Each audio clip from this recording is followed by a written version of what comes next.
کہ انی عبداللہ وآتنی الکتاب وجعلنی نبیہ، میں اللہ کا بندہ ہوں، اللہ نے مجھے کتاب انجیل دی ہے اور مجھے نبی بنا کر بھیجا ہے۔ سورہ مریم آیت نمبر 30۔ حضرت عیسیٰ علیہ السلام بڑے ہو کر اپنی امت کے وحدہ لا شریک لہو پر ایمان لانے والے ہوئے۔ اللہ نے آپ کو معجزے کے طور پر مسیحائی بخشی تھی، یعنی آپ کے چھونے سے بیمار شفا یاب اور مردے زندہ ہو جاتے تھے۔ حضرت عیسیٰ علیہ السلام کے دشمن آپ کو قتل کرنا چاہتے تھے، وہ نہیں چاہتے تھے کہ حضرت عیسیٰ اللہ کا ذکر اور لوگوں کے وحدہ لا شریک لہو پر ایمان لانے اور نیک انسان بننے کی دعوت دیں۔ دشمنوں نے حضرت عیسیٰ کو قتل کرنے کے لیے ایک مضبوط منصوبہ بنایا، اور جب حضرت عیسیٰ کو دشمنی کی اس سازش کا پتہ چلا تو آپ قریبی پہاڑ کے غار میں پناہ لی، اور آپ کی اس پناہ سے آپ کے صرف قریبی اصحاب واقف تھے۔ دشمنوں نے حضرت عیسیٰ کے اصحاب میں سے ایک کو حضرت عیسیٰ کا پتہ بتانے کے لیے چاندی کے 30 سکے دیے۔ جب دشمن آپ کو گرفتار کرنے کے لیے آپ کی پناہ گاہ پہنچے تو اللہ آپ کو آسمان پر اٹھا لیا، اور دشمن سپاہیوں کو پناہ میں کوئی نہ ملا۔ لیکن اللہ نے حضرت عیسیٰ کے اس صحابی کا چہرہ آپ جیسا کر دیا، اور جس نے آپ کی پناہ گاہ کا پتہ بتایا تھا، سپاہیوں نے اس صحابی کو جو اب جناب عیسیٰ کی نقل بن گیا تھا گرفتار کر لیا، اور اللہ نے اس طرح اپنے پیغمبر کو بچا لیا۔ حضرت عیسیٰ آپ اب بھی زندہ ہیں، چوتھے آسمان پر ہیں قیامت سے قریب۔ جب 12ویں امام مہدی کا ظہور ہوگا، اس وقت حضرت عیسیٰ بھی علیہ السلام آسمان سے ظاہر ہوں گے اور ظہور فرمائیں گے، اور امام زمان عجل اللہ تعالی فرجہ الشریف کی امامت میں نماز ادا کریں گے، اور اس وقت سے امام زمان کی حکومت قائم رہے گی۔ یعنی اس کا مطلب ہے کہ ہر زمانے میں ہادی ہونا ضروری ہے، اور اللہ تبارک و تعالیٰ نے ہدایت کا انتظام کیا، نبوت کا انتظام کیا، اور نبوت کے معجزات بتائے، نبوت کے کردار اور عظمت بتائی، اور جس کو ہمیں اس کی اطاعت کرنا ہے اور اسے فالو کرنا ہے۔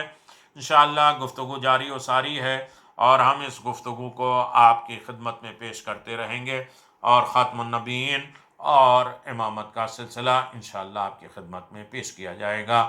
وآخر دعوانا الحمدللہ رب العالمین، وصلی اللہ علی نبی الکریم وعلی آلہ الطیبین الطاہرین، برحمتک یا ارحم الراحمین۔